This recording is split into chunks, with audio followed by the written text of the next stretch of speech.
Today on the show, open wide, folks. Yep. We've got some Distrans to deliver, and you know what that means. Mm-hmm. Bats, spit, mouths. Ugh. Yum. What a winning combination.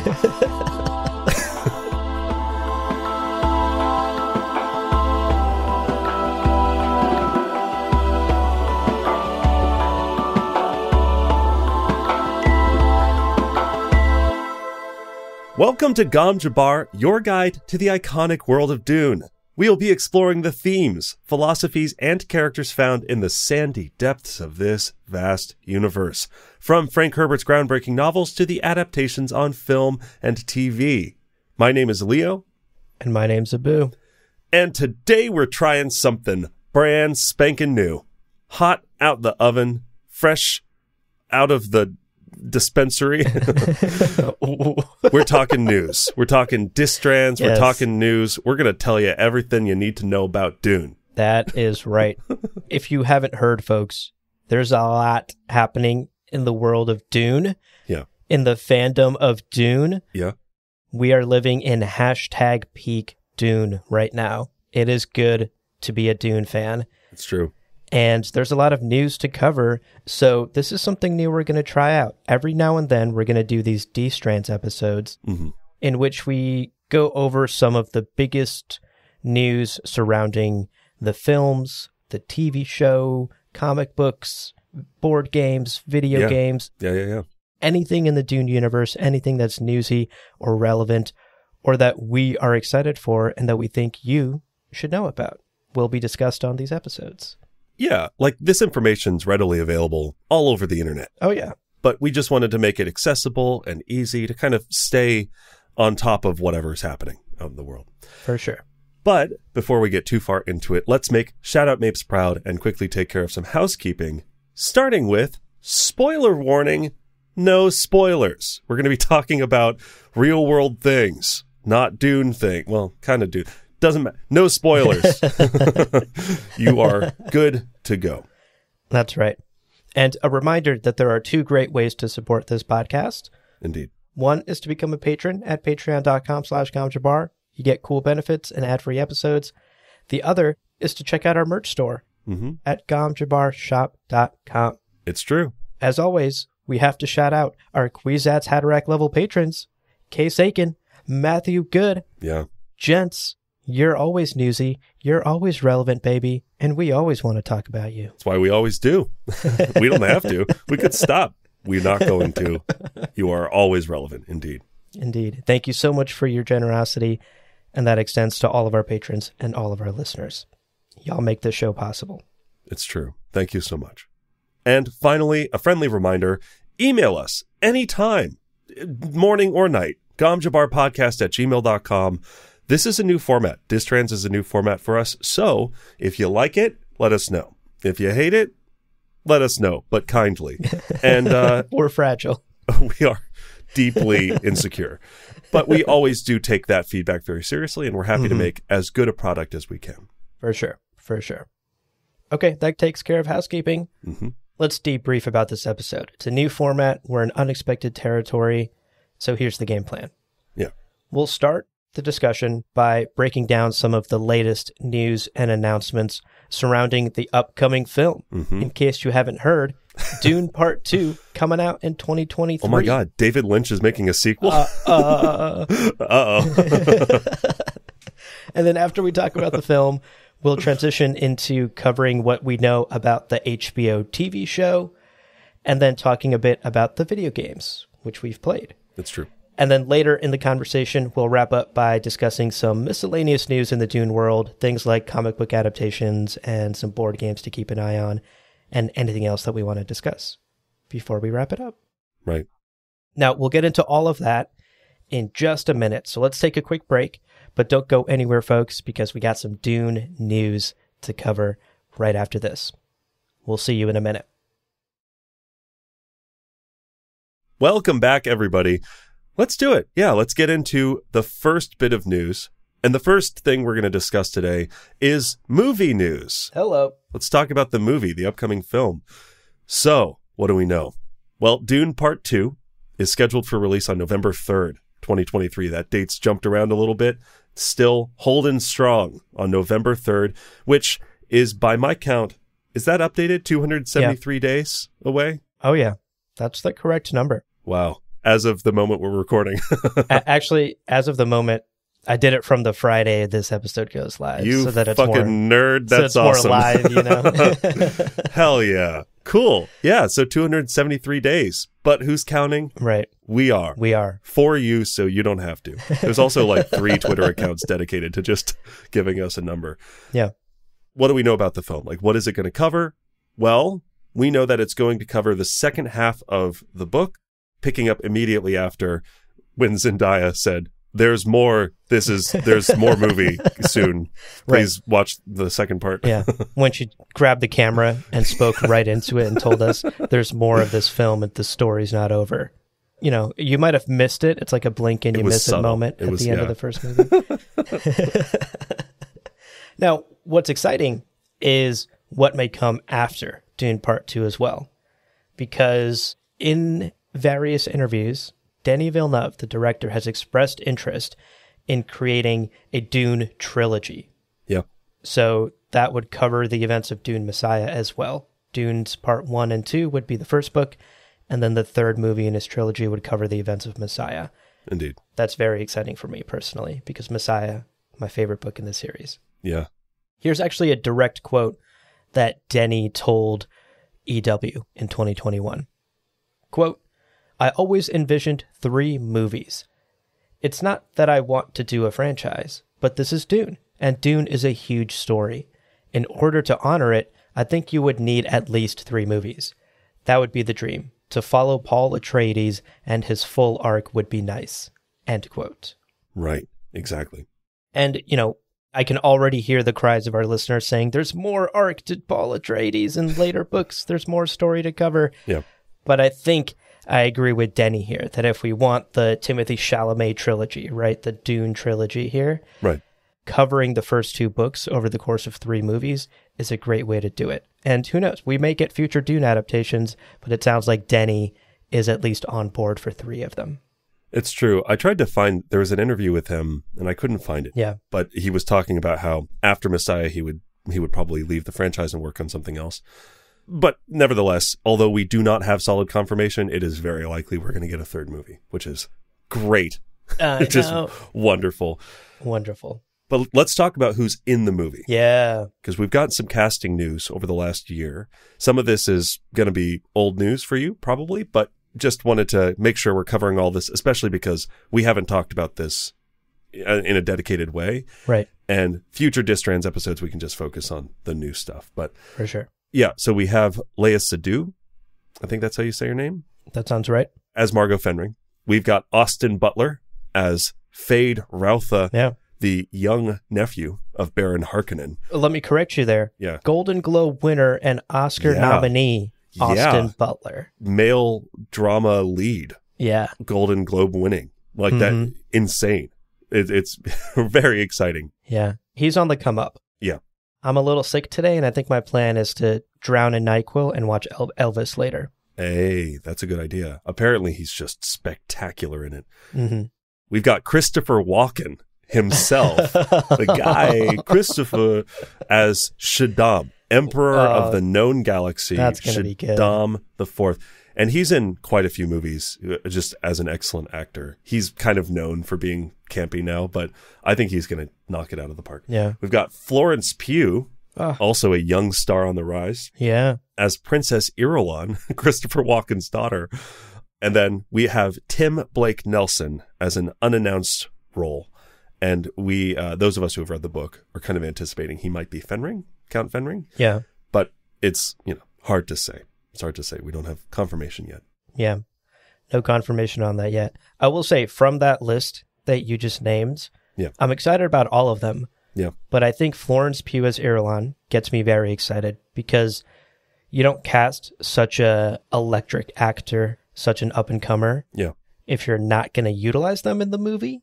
And so that gives me hope that we're going to get much more Irulan, or that her role will be expanded, Yeah. Like, you don't cast Florence Pugh to read like 2 lines in one scene.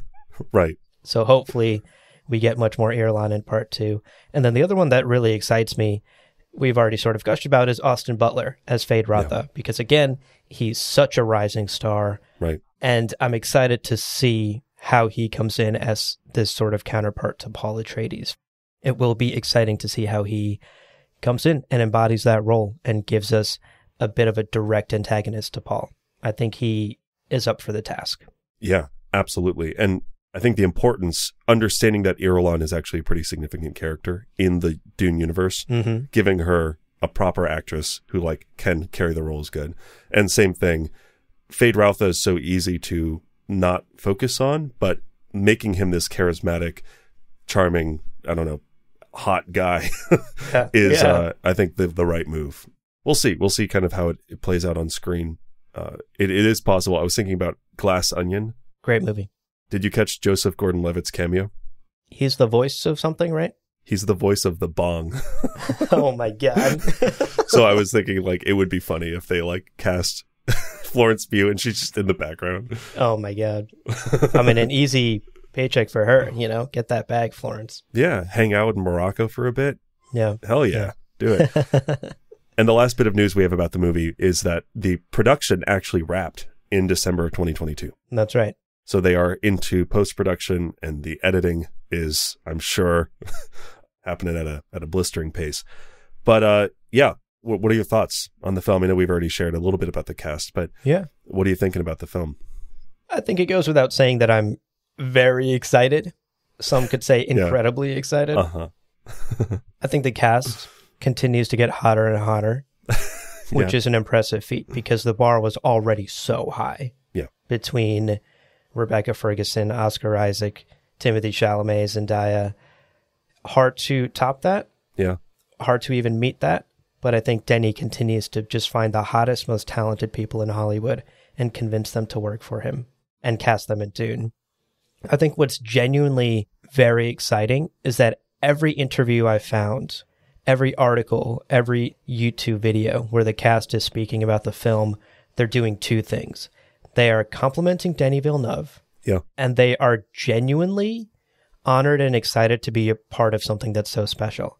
And I think that more than any other marketing talk, right? Like we've all seen the marketing talk of, oh, this film was so good and this, and I'm excited for this. This doesn't feel like marketing talk. Like I've found an anecdote where Josh Brolin, who plays Gurney Halleck, realized that his IMDb page didn't show him in Dune Part 2. Like the page wasn't updated yet, and it didn't show him as reprising his role as Gurney Halleck. And he told the interviewer, I immediately called my agent, and I was like, can you call somebody at IMDb and fix that? I want to make sure I am attached to this film because I am honored to be a part of it. And I think that little anecdote speaks to just how exciting of a project this is and just how genuinely the cast and crew care about this story, care about this film, and know that they have something special on their hands and that they've gathered a special group of people. That, to me, more than any marketing talk, more than any trailer, more than any PR, gets me excited about Dune. Yeah, absolutely. I mean, there's nothing like when actors talk about how great directors are and how wonderful it is to work with them. The movies they're talking about are often special and often feel good. Even if it's like, maybe the narrative doesn't click with you, maybe it's a genre you're not like vibing with, but there is something about when actors and directors are not getting along or the director is being tyrannical, it's very hit or miss. And when the director has a strong vision and the cast is like, he is making this possible and I'm just happy to be here, that's special. And that's incredible. And you're right. Like every interview I've seen with everyone, Brolin's also been very effusive. Oh, yeah. Anyway, so I completely agree. It's very exciting. I also just treading that line between like distractingly hot people who I'm just like, oh my God, they all look so fucking good. I know.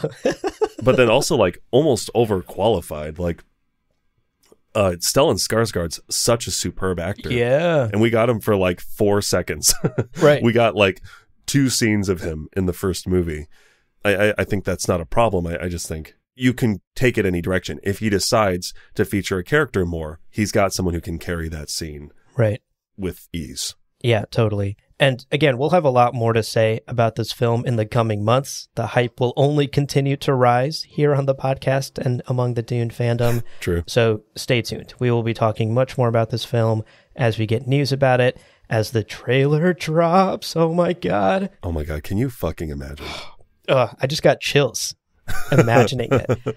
Yeah. And, you know, then of course the movie itself will come out in November. We will be giving it the full Gom Jabbar coverage and the full Gom Jabbar deep dive treatment as we've done in the past. And I'm very excited. I have to decide if I want to see it in theaters twice, same day, opening day again. Because that was a lot. That's a lot. Watching like 6.5 hours of Dune on the opening day after we'd already seen it 2 weeks prior. Right, because we got that early screening. Right. Oh my God. Yeah. I think I'm definitely going to treat myself to IMAX this year. I never saw the first one in IMAX. Oh, really? I know. Gosh. I know. We also live in a city that has like a proper IMAX screen, so it's worth it. Yeah. Okay, let's switch gears a little bit and talk about a smaller screen.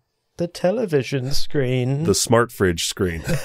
They're making a straight to smart fridge Dune adaptation. Can you imagine the absolute stroke Denis Villeneuve would have if you told him, I watched your masterpiece on my Samsung smart fridge screen? Yeah. You're like, come on, release the director's edition. I want to watch it on my Samsung fridge. On my Samsung fridge. It doesn't even hit 720p. Yeah, it's 280p. And I was cooking the whole time anyway. I wasn't really looking. But it was good. It was fine. Oh, my God. It's kind of good. It was almost as good as Cars 2. Oh, my God. No, I'm going to have a stroke. All right, let's talk about HBO's upcoming TV show. Yeah. Dune Sisterhood. Yeah. Because the latest news on that is that the show has kicked off production as of November 2022. And we've actually suddenly and very quickly learned a lot of the cast. Yeah. We're not going to list them all because there's quite a few of them. A lot of them are frankly newcomers, and a lot of them are people we don't know all that much about. Right. Just because they're new faces or they're not as well known. You know, no like AAA actors in this one. Right. I will say the only ones that I personally recognize from the list are Mark Strong, who had roles in Zero Dark 30, Shazam, Tar, and he's going to be playing the character Emperor Javigo Carino. And the other actor I recognized was Travis Fimmel, who was in Raised by Wolves and Vikings, and in the terrible Warcraft movie, which I saw in theaters. Oh, no. It was a waste of the $5. It was like a half-off movie day. Yeah. It was still a waste of my $5. And Travis Fimmel is going to be playing a character named Desmond Hart. Sure.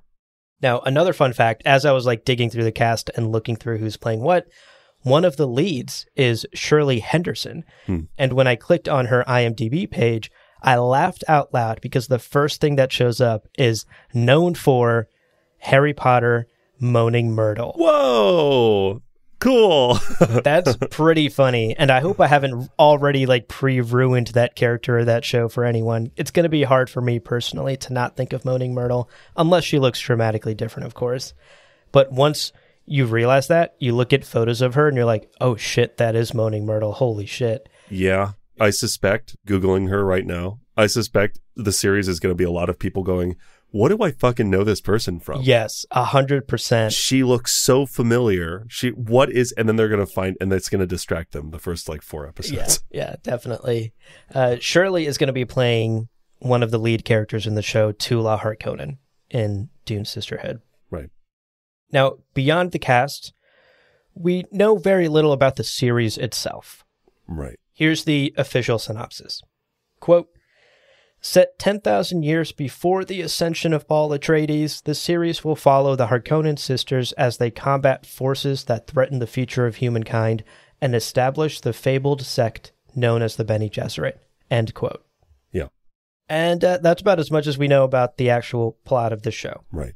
Of course, if you've read Brian Herbert and Kevin J. Anderson's book, Sisterhood of Dune, which this show is apparently loosely based off of or adapted from, then you probably know a little bit of what is to come in the show itself. Yeah, and even looking at the timeline, so Dune takes place in 10,191 AG. So 10,000 years before that would be around the foundation of the Spacing Guild, and also only like 100 years or so after the Butlerian Jihad. Correct. Where Frank Herbert wrote that it was humankind falling complacent under reliance on technology, and then a decision to wipe out all computers as a jihad. Yeah. But that was like what Frank wrote about it. And then Brian was like, it's a robot war. Right. So we'll see if they lean hard into the like recently established Brian canonicity, or if they stay true more to the kind of tone of Frank Herbert's universe. We'll see. We do know, so Johan Renck is tapped to direct the first 2 episodes, which is very exciting because Johan? I'm not sure. Johan sounds right. Johan has directed episodes of, and here's the list: Chernobyl, banger; Breaking Bad, banger; The Walking Dead. First 2 seasons, banger. Yeah. I mean, just all around pretty good track record. Yeah. We know that the series is written and created by Diane Ademu John, and she's known for her work on The Haunting of Bly Manor and Empire.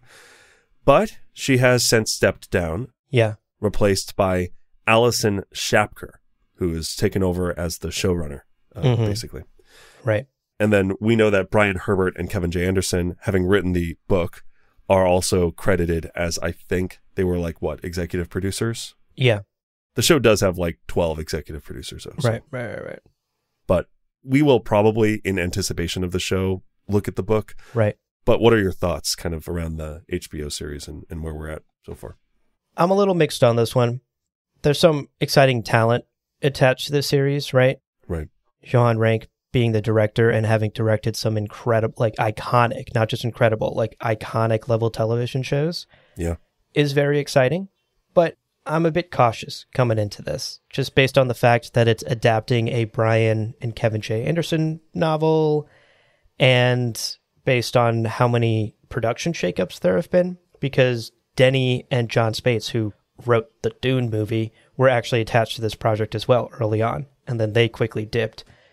And then now to hear that Diana Demijohn has dipped after creating it, that raises some red flags for me, right? Right.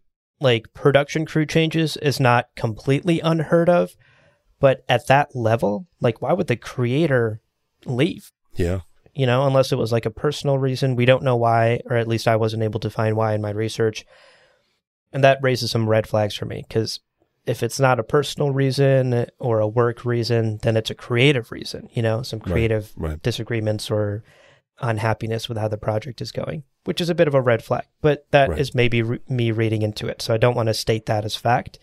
That's just my interpretation. Yeah.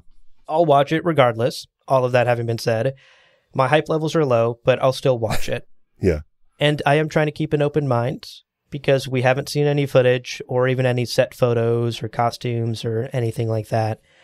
So once we maybe start to see some photos or get some cast interviews and then get that trailer, maybe my hype levels will go up. Maybe it will be good. So I'm trying to keep an open mind about it, despite some of my reservations and some of the red flags that I'm seeing. At the end of the day, more Dune is good Dune, in my opinion. Right, yeah. We are getting more Dune out there. More and more people are becoming fans of Dune, some of whom are our listeners. We get emails all the time that are like, I watched Denny's movie and then I wanted to read the book and then I found your podcast. Or I watched the movie and I listened to your podcast breakdown of it and then I had to pick up the book and listen to your book club. Like, there are people every day coming into the Dune fandom and being introduced to this incredible world, this incredible story. And I think more Dune is good Dune at the end of the day, because it continues to introduce and create more entry points for people to come in and enjoy this world that we genuinely love. So, totally. In summary, that's my very long-winded way of saying I'll definitely watch it. Yeah. We'll definitely have things to say about it on this podcast. I have some reservations, but at the end of the day, I'll take more Dune, baby. Take all my money. Yeah. What about you? Where are your thoughts at? I mean, same. Basically, I read part of Sisterhood, and even just some of his world building. He said that early Bene Gesserit had psychic blasts that boiled the cyborg brains of the robot overlords. Oh, cool. And that's not Dune. And also, they're prequel books, Brian. You can't introduce new things in prequel books without then having to also answer why they're not fucking around for the actual like story. Right. There's like, it just creates these massive continuity holes when you introduce new mechanics and like new things, and when you change so much during prequel books. It's just the weirdest choice. I don't know. We'll see. I am happy that we're doing Sisterhood because Brian and Kevin have a problem with like female characters are often just like killed to motivate men. They get fridged a lot. Mm-hmm. So having a book and having a story brought to the screen featuring like 2 female leads is, I think, good. It dodges some of the problems, perhaps. Yeah. Hopefully. Yeah, I'm also a little anxious with the juggling of showrunners. I think we look back on projects that had multiple showrunners and multiple directors and multiple handoffs between like who has the reins on this creative endeavor, and it's very seldom better for having changed hands, right? Yeah. It just gets messy. So I don't know. We'll see. Yeah. I'd rather have it than not, though. Right. Because at the end of the day, having this new show means that costumers are going to be working. We're going to get to see planets that we haven't seen in Villeneuve's adaptations. Yeah. We're going to get to see so much Dune stuff that, separate from any kind of discussion of narrative and analysis, is going to be fun. It's going to be fun to see people in spaceships on planets doing stuff. It's going to be cool. I like sci-fi, and sci-fi is fun. And it's stuff to talk about. So worst case scenario, we're going to suffer through it together. Yes. You and me and anybody who's listening. Best case scenario, it turns out really good. So yeah, I'm excited. I'm looking forward to it as well in either scenario. Right. Okay, let's switch gears again and talk about the world of video games. Yeah. Because there are some exciting things happening here in the Dune universe as well. It's true. So to be clear, Dune video games are not a new concept. Right. They've been around for many, many years. And there are no less than 5 official licensed Dune video games out there that you can try and get your hands on now. Most of them are pretty old, but you can find them. Yeah. There's the Dune adventure strategy game from 1992. Mm-hmm. And then there's Dune 2, also from 1992. Yeah. Which is kind of important because it's arguably one of the first modern RTS games. Yeah. It inspired a lot of what made Command & Conquer so iconic and set the template for basically what RTS games have all felt and looked like for the past decades, which is pretty exciting. Yeah, and it's the same developer. So it's literally, I think Westwood is the developer, and they made Command & Conquer basically with mechanics that they invented for Dune 2. So how it's cool this, is that? Piece of history, yeah. Yeah, as someone who like spent my entire childhood playing StarCraft and RTS games like Command & Conquer, very exciting to see a Dune connection here, you know? Yeah. So after that, there's the video game Dune 2000. Guess what year it came out? Confusingly came out in 1998. Yeah, obviously. They were all about Y2K. They were like, let's get to it already. Yeah, the world's going to end in 2 years, so let's put out this new video game and name it weirdly. Weirdly, Dune 2000. Yeah. This was a remake of Dune 2, by the way. Yeah. And then after that, there is Emperor Battle for Dune, which came out in 2001 after the world had survived Y2K. And this was a sequel to Dune 2000. Right. And then there's a game called Frank Herbert's Dune, which is a 3D adventure game, which was also released in 2001. So there was like a string of a lot of Dune video games compressed in like a decade here. Yeah. And then it's been pretty radio silent until recently. Right. There have been some like mods here and there. I know people have made mods for like Civilization to be Dune, but like that was the last licensed thing that I could find was over 20 years ago. Yeah. So pretty exciting. And all of this leads us up to in 2019, a game developer, Funcom, who was known for their Conan Exiles game and a couple of others, announced a deal with Legendary that they had settled to make at least, fascinating verbiage, at least 3 new games. Wow. The first of which is already playable. Yeah. And you can already play it. You can buy it. It's in early access on Steam, and it's called Dune Spice Wars. Mm-hmm. So, Dune Spice Wars, going back to Dune 2, laying the foundation for moving your units around and taking over the map. This is a real-time strategy game that went into early access in April of 2022. And it's been rolling out new features and content pretty regularly since then. Yeah. Most recent updates were the Line in the Sand, which made changes to some gameplay mechanics, and the Air and Sand update, which introduced a few like flying units and some new mechanics to the gameplay. Yeah. And we don't have an exact date on the full release, on like the proper leaving of early access, but it's expected to be in like late spring 2023, because they said it was going to be in early access for like 9 to 12 months. Right. So we're looking at like April, May, maybe of this year, but we'll see. Right. Depending on how the timeline's going. Yeah. And how the development's coming along, which is seemingly going pretty well, because they roll out updates and are very communicative in the Discord, and right. the developer seems pretty involved. Yeah. So the game's coming together. Hopefully we'll get that official public 1.0 release sometime in the spring. Right. Now, the other Funcom project that we know about is a game called Dune Awakening, which is an open world MMO whose first trailer was released back in August 2022. Right. And then shortly after that, the developer also released a pre-alpha teaser trailer in December 2022.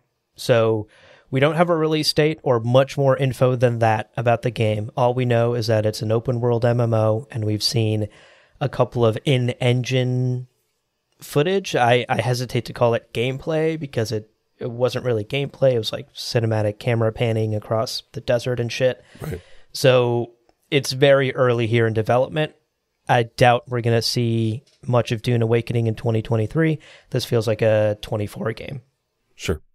Yeah. So I suspect we are still a healthy year out. I mean, it's one of those things. I could see them releasing it in like late 2023 if they rushed it and they made like bad choices. Yeah, that's always a possibility. Although, no, they have an early alpha sign-up thing. So actually, yeah, you in listener land, if you like MMOs, if you like Dune, if you like Dune, check out the Dune Awakening trailers, and then there's a sign-up. You can go and sign up for their early access beta player testing thing. Nice. That could be good, but that'll also, when that goes live, we'll have a better sense of when to expect kind of solid news about the game. Yeah, for sure. And as far as the third game in Funcom's contract with Legendary, no announcements about that yet. We don't know anything. The contract is a 6-year contract, so it does run until 2025. Plenty of time to announce something and to develop something new. And if these first 2 games do well, I'm sure they will continue their partnership. Yeah. So for the gamers out there, lots to look forward to in the Dune space. So what are your thoughts, Leo, about these 2 Dune video games? I know you and I have played Dune Spice Wars, right, and I'm curious to hear what you think about Awakening as well. Yeah, I really enjoyed Spice Wars. I know it's still developing and there's content that I haven't seen yet, because I basically played it those first 2 or 3 weeks. I made sure that I had played as every faction and won in every method. Yeah. Point is, I went down the list and I just kind of tried to get every experience I could, and it was good. It's a lot of fun. If you like Civ, and if you like those sorts of games, the 4X games, it's fine, but it's also an early access, which is to be expected. And it's super fun to be like making Dune units and to assassinate like other leaders, to be like, oh yeah, Harkonnen, you're like threatening my settlements. Okay, well, you're dead now because I killed you as assassins. Like, that's just fun. Yeah. So I really enjoyed it, but I probably won't play again until I have more free time, which is a ways out. And I do like how, as you mentioned, they are very communicative on their Discord. You know, even those first few weeks, people were very actively giving feedback, and a lot of that feedback was just immediately implemented. Yeah. So as long as they keep that up, I think it's going to be just a very, very good full release game. And then regarding Dune Awakening, I love MMOs. I don't really get into them that much because they are such time sinks. Mm-hmm. But if it's a Dune MMO, I could see it being a real problem. I know Conan Exiles was not the most incredible game ever made. They had some problems with the game.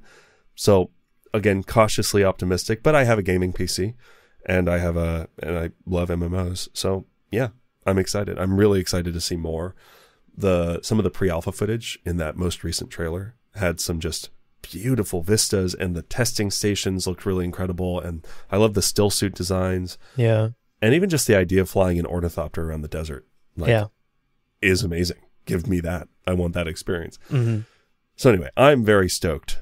I work as a game developer and I voice act games. So very excited to see more of this Dune universe. And if anybody has connections to Dune Awakening, put me in the game. Right. Put me in my the game. God. It'll be one of those times where I get a connection that I don't deserve, but I actually have the skills to do it. There you go. Anyway. So then you do deserve it. So I do this. Yeah. Hell yeah. Hell yeah. Hell yeah. It's just going to be Chris Pratt. They're going to put Chris Pratt as every character in the game. What about you? You excited for the games? I am. I also played Dune Spice Wars. I got the early access when it first came out. Same as you, I played it a lot those first couple weeks. Right. And I quite enjoyed it. I love strategy games. I don't have a gaming PC, so I usually just like cloud stream it. And all I'm usually playing on PC is strategy games. So this was right up my alley. I enjoyed it quite a bit. The setting was good. The game feels pretty polished for being so early access, right? Yeah. And I generally enjoyed my time with it. I haven't touched it in a couple of months, mainly because at this point I'm just waiting for enough updates to roll out for it to feel new and fresh, and for there to be new toys and mechanics and things for me to go in and play with. I will say the one thought I did have is if you're someone who is coming from grand strategy games like Civilization or Crusader Kings or Stellaris or even Cities Skylines, like a lot of those Paradox Interactive games, right? Huge, massive 4X games like that are very complex. And that's the rewarding part about them, is once you learn these mechanics and start to master them, you feel like this incredible mastermind pulling 100 strings at once. Yeah, true. I didn't get that sense from Dune Spice Wars, at least here in early access. A couple months ago when I played it, was fairly simplistic. You had your units, you had your resources, you had your base management. Most strategy games have those three things, and there weren't a lot of extra layers on top of that. They tried to work in some diplomacy and some council stuff and some spies, but a lot of those mechanics I still feel need some more fleshing out. Sure, yeah. To feel more Dune-y and to feel more complex like they do in these other massive strategy games. I'm excited to jump back in and revisit it once the full release comes out, though, because there will be new updates, I'm sure, and new things to play around with. I still haven't played with those new flying units they added, you know? Yeah. As far as Dune Awakening goes, I'm not an MMO person. I've never really played or gotten super deep into MMOs. I've played a bit of Warcraft when I was a kid. Played, what was that one? Star Wars one. I think I did like the beta period for that at one point. And then the only MMO that I would say I extensively played, and even extensive is like a stretch there, it's like I maybe put like 20, 30 hours into it, was the Lord of the Rings Online, the Lord of the Rings MMO. Oh, cool. Which is actually fucking awesome. Oh, wow. Like it made me so emotional just like running around Hobbiton and stuff and like seeing iconic landmarks and characters and things like that. Yeah. So I'm not much of an MMO person. I don't know that I'll get into Dune Awakening just because I don't have a gaming PC. I'm not into MMOs. Unless the game looks utterly incredible and there's a way for me to sort of cloud stream it. Right. I doubt that that's one I'll be visiting just because it's not my cup of tea. Right. But Dune Spice Wars is, so there'll be plenty for me to sip on there. Very exciting. Yeah, lots of tea. Lots of spice tea, indeed. Well, we're going to talk about the comics and some other like board game news. But before we do that, we're going to take one final quick break. So stick around. Right after this, we're back with some more news. Welcome back, folks. Let's now talk about some Dune comic book news and some board games to keep an eye on. Totally. First up, let's focus on these comic books because, shockingly, there's like a lot going on in the Dune space around comic books. A lot of Dune is being adapted into comic book format, which is very exciting. Yeah. First and foremost, there's sort of the big one, the main one, the Dune graphic novel. Right. This came out in December 2020, and it's actually the first of three. It's going to be a 3-part graphic novel, covers a third of the first book in each one. The first two have already released as of August 2022. The graphic novel Volume 2 came out. And then the third volume is scheduled for spring 2024 for those of you out there who are looking to complete your collection. And this is a adaptation of the first book. So it's not tied to the movie. It's not tied to any Brian or Kevin work, although Brian and Kevin J. Anderson are involved in its development. It is attempting to translate as much of the actual first novel to comic book format as possible. So it is the story told through pictures and words. I've read the first one, and it does a pretty good job adapting and streamlining. Of course, some things are simplified. You know, you're not going to get your paragraphs and paragraphs of philosophy that you do in the book, but it does a pretty good job of translating at least the first third of the book, the first one that I read. And the artwork is pretty good too. So I was a fan of the first one. Haven't picked up Volume 2 yet.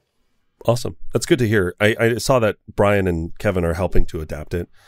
And as always, I'm like, are they going to put some cyborgs in this? Are we going to see Erasmus on like page 8? No, at least in the first one, none of that. Okay, cool. It sticks pretty closely to Frank's own words in the first one.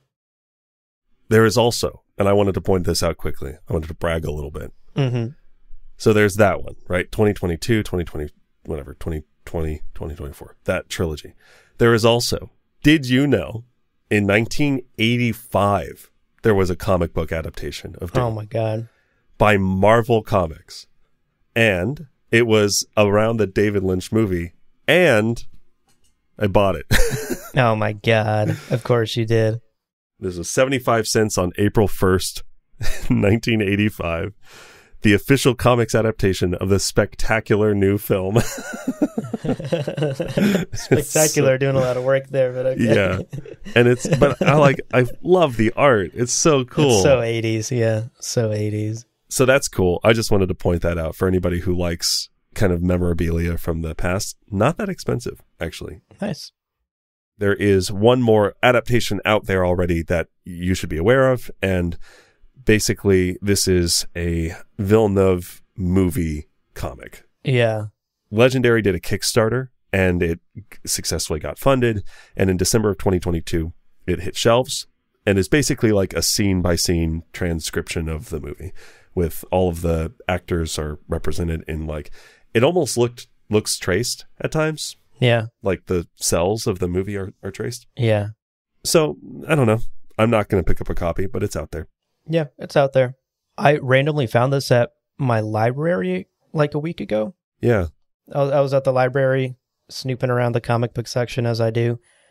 And I was like, what the fuck? Is that Timothy Chalamet? Yeah. Uh-huh. And I remember sending you a picture right from the library. Yeah. And yeah, I borrowed it and kind of skimmed through it. I didn't read it because it is literally just the movie. Yeah. If you've seen the movie, you know what this comic book is. It's one of those sort of marketing things they always do. Right. Where they novelize a very good movie as part of sort of a franchise. So yeah, if you're a collector, maybe this is something to add to your collection, but it is frankly just almost a one-for-one adaptation of the movie itself, and some of the cells in the comic and the dialogue in the comic are like freeze frames of the movie, basically. Right. Yeah, some of the frames look pretty cool. I remember like a couple of the panels were really like illustrative. They were really like beautiful and vivid and really gorgeous as like standalone little works of art. Yeah. But like, does that justify buying the whole thing? Not for me. Yeah. Could for you. Not for me. Same. Now let's talk about kind of current goings on. Yeah. So Brian Herbert, Kevin J. Anderson have a bunch of books. They've written like 15 books in the Dune universe. A lot of them are prequels. And they've had their works adapted as well. And let's get through them. There's a 12-part series covering Dune House Atreides, which is a prequel to the first book. We covered it. We did. In a 12-episode series and kind of spent the whole time shitting on it because it's not great. But it was kind of fun in a mean way to talk about. There's Blood of the Sardaukar, which is a one-off single issue, reportedly self-contained. Neither of us have read it, although I think I've skimmed it to see if it would be a good episode to talk about. Mm-hmm. And we will, probably eventually, if you want us to. Mm-hmm. We have Dune, A Whisper of Caladan Seas, which is another one-off, self-contained. It's adapted from a short story that was printed in, I believe it was The Road to Dune. And actually, I think A Whisper of Caladan Seas was one of the first stories that Brian Herbert and Kevin J. Anderson wrote together before they started publishing the full-on novels. Interesting. We also have Dune, The Waters of Kan Li, which is following Gurney Halleck during 2 years in the book, basically. And that is 4 issues, and that was completed in August of 2022. And then finally, we have Dune House Harkonnen, which is adapting the novel of the same name in a 12-issue run. And the first issue actually just came out a couple weeks ago on January 18th of 2023. So this is hot off the presses, almost literally. Basically, a bunch of comics. Some multi-run series, some one-offs. They're around. If you go to the comics section or a comic store, you'll probably see them. They're around. Yeah, interesting strategy for them to be adapting. I don't know. Like we talked about this in the Dune House Atreides comic coverage that we did. But to me, it feels like a weird entry point. Like if you're trying to bring new listeners in. Weird that these prequel comics are the ones that are being these prequel books, are the ones being adapted into comic books versus something that's more accessible, like a spin-off book or even I don't know. Like it's an interesting strategy to be just like converting this Brian and Kevin J. Anderson prequel stuff into comic books, hoping that people will read it. Maybe there are Dune fans out there that are interested in this sort of thing. I personally didn't even know Whispers of Caladan Seas and Waters of Conley was a thing. Yeah. So, and I don't know, like my algorithms are very Dune focused and I'm not being served these like advertisements. It doesn't feel like there's a lot of marketing push behind these comic books. No. They're producing them and announcing them, and hopefully comic book readers are reading them. I did read that Dune House Harkonnen sold its first issue print or whatever. I don't know the terminology. I'm not a big comic book person, but it basically went back for a reprint because they sold out the first round of prints. Hey, so good job them. Seems like folks are out there reading them. The Dune fandom is strong. Yeah, indeed. And I'll also point out, I technically read parts of House Atreides because in reading the comic, I was like, what the fuck is happening? And was so confused and angry. The book, you mean the original book. Yeah, exactly. So maybe that's what they're doing. They're like, man, not enough people read our books. Let's adapt them into confusing and frustrating comics that drive people to seek out the original in a blind rage. And then in that blind rage, pick up copies of the original novels. That's a marketing genius. Holy shit. Also because House Atreides, the comic adaptation, was by a margin worse than even like the chapters that I read of the original novel. Yeah. There was a horse in a scene. I will never not be angry about that fucking weird. Horse. Right. No horses on Dune. What are you doing? No horses on Dune. What are you doing? No, I agree. I'm not super stoked about these comics. Right. Like I'm interested in picking up the 3 volumes that adapt the book, but I'm not so interested in these prequel adaptations based off of our experience with House Atreides. If I see them at the library or something, sure, I'll pick them up, I'll borrow them for 2 weeks, and I'll read them. I don't know that I'm going to be spending my hard-earned money on them until, I'm given a reason to, until they adapt something that I really want to see. Yeah. I mean, I enjoy kind of being mean to them, so it is... Yeah. I'm a little excited to see some more of House Harkonnen, and I'm excited to talk about it eventually with you. Yeah. It's kind of a masochistic enjoyment of just, it hurts in exactly Dune.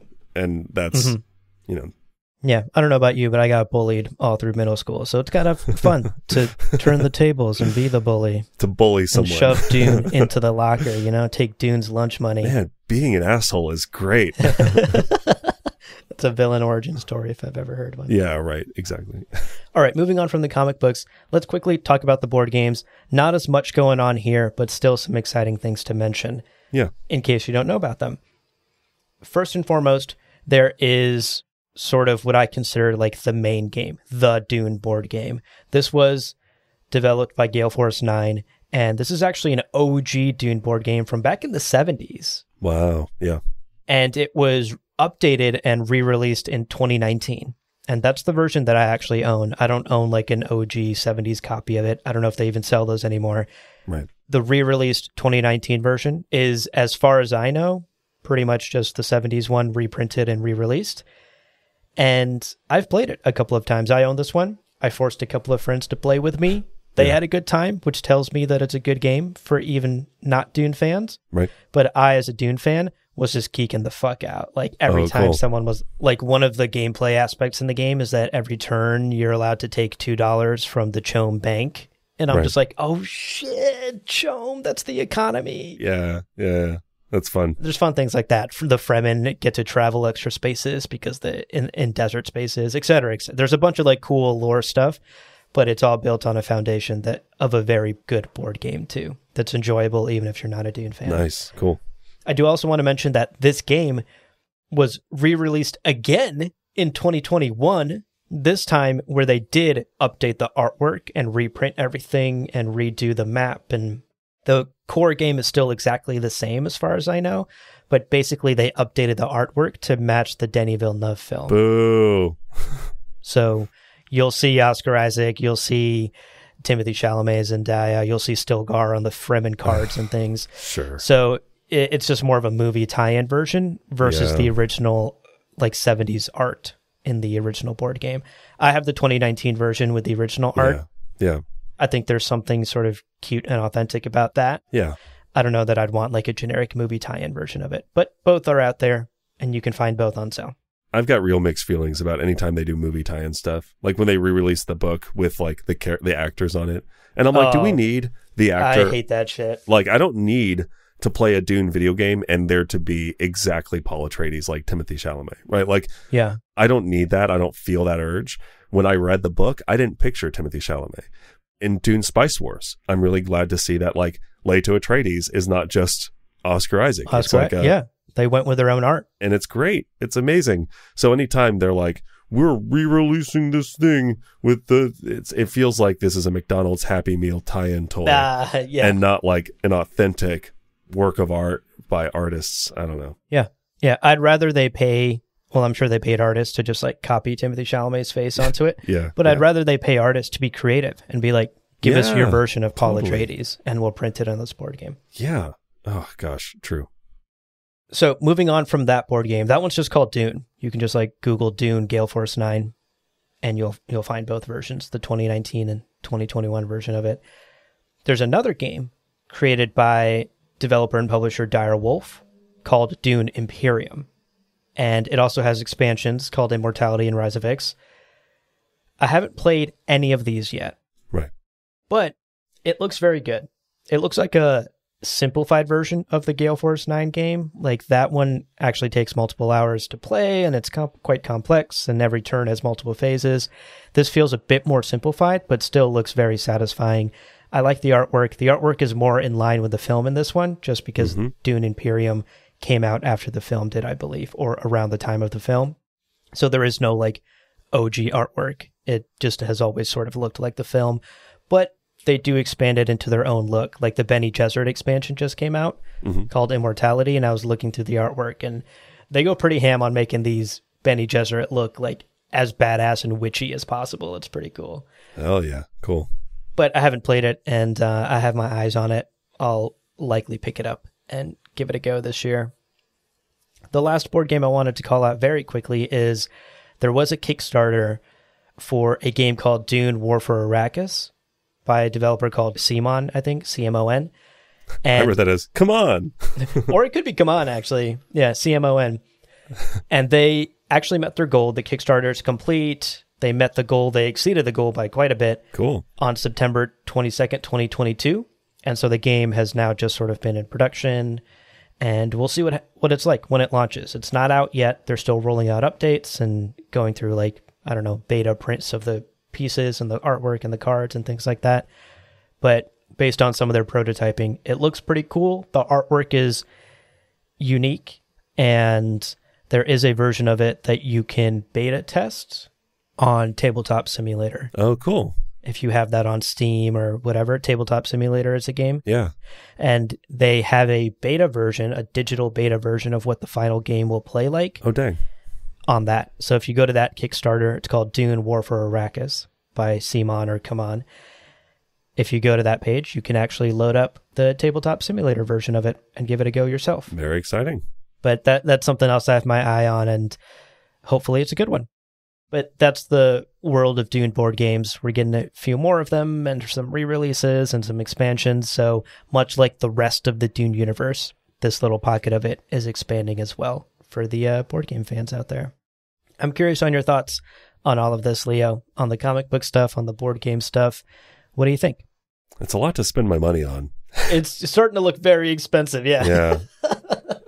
No, I mean, it's exciting. Again, as the comics, we kind of talked about it. I'm excited to see more Dune stuff. It's always fun to see illustrations of ornithopters and characters that I know or new characters that are in the universe. It's just fun. It's fun to see Dune stuff. Yeah.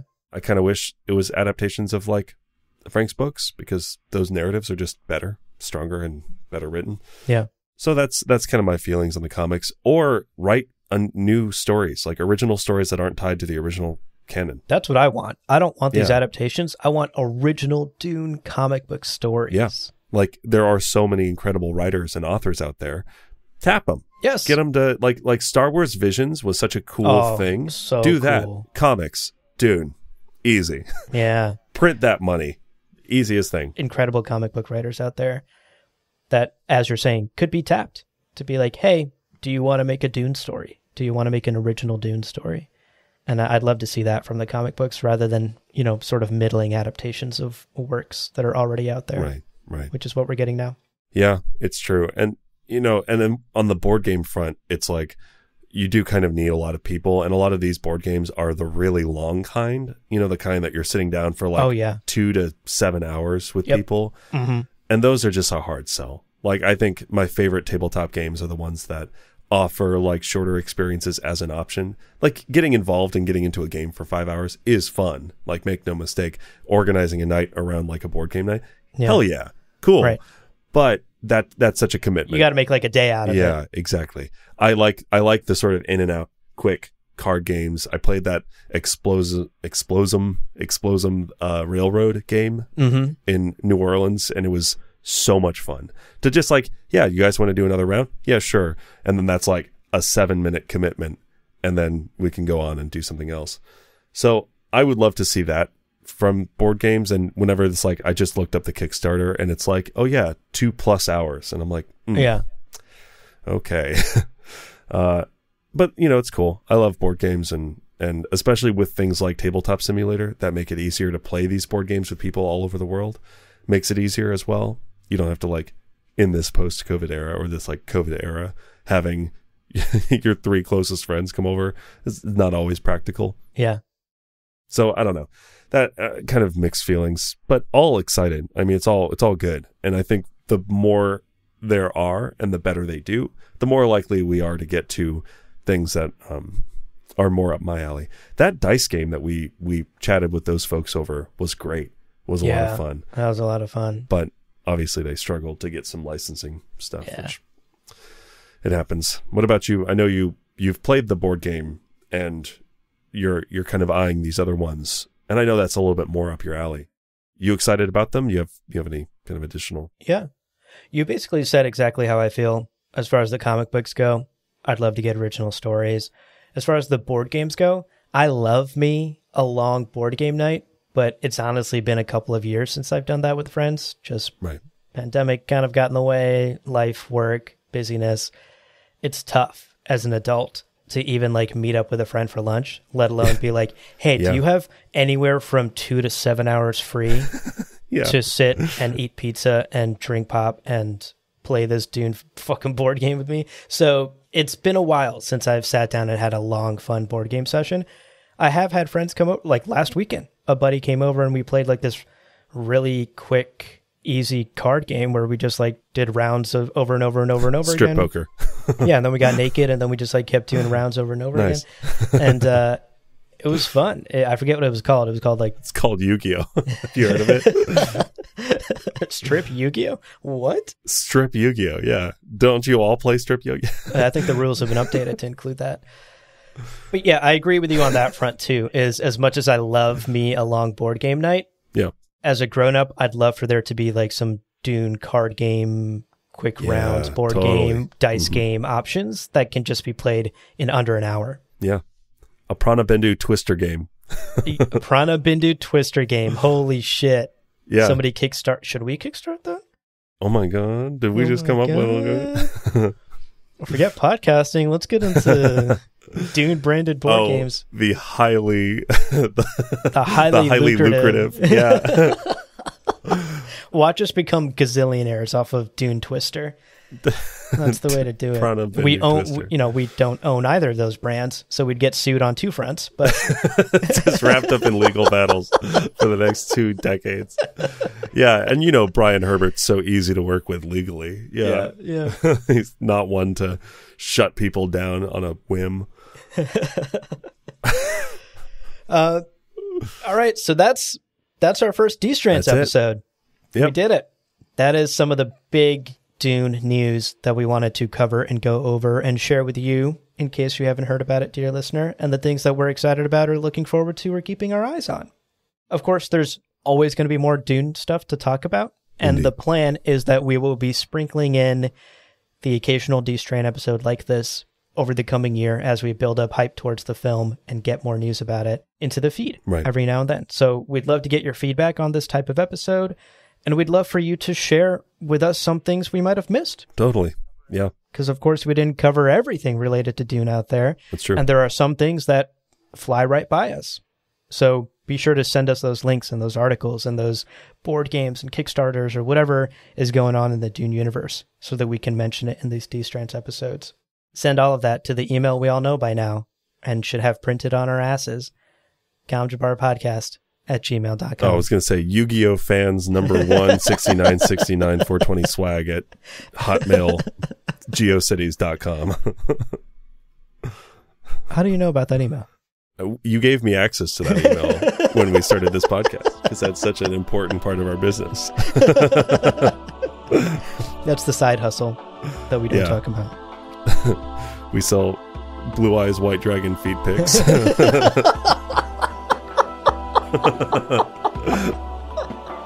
I summon Exodia's feet pictures.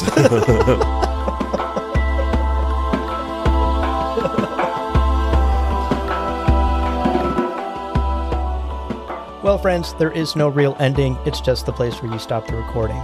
But this podcast is always one step beyond logic, so help spread the word of Muad'Dib and leave us a review on Apple Podcasts and Spotify. And be sure to check out the other shows on the Lore Party Podcast Network on loreparty.com. You can also follow us on Twitter and Instagram at lore_party. Thank you so much for listening. And remember, whoever controls the podcast controls the universe. We'll see you on the Golden Path.